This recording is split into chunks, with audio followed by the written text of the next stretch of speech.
My dream is trying to get my own house. I'm tired of renting. Having a landlord say, okay, you're out.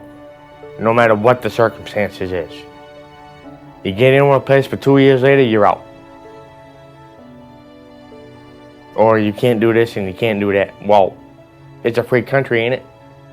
Well, it ain't free, I'm telling you.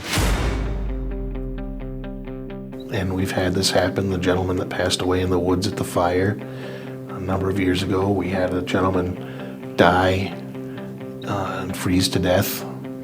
We had an apartment in West Swansea. We both lost our jobs. We couldn't pay rent, so we moved everything out and we moved behind Hannaford's. Tent City, actually, that's what it was called.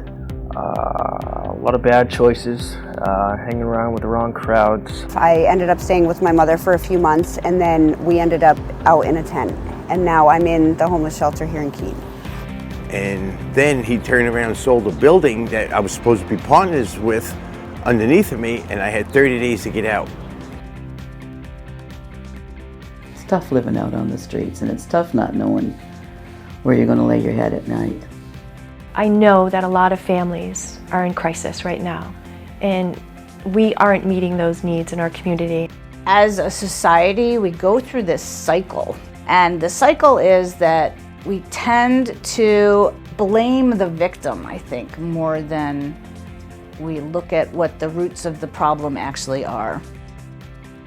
Because some people that are homeless, like, they grew up in a rich family and they end up homeless, and like, there's everybody's different backgrounds, but nobody knows it. They just look at them and say, oh, well, they're gross.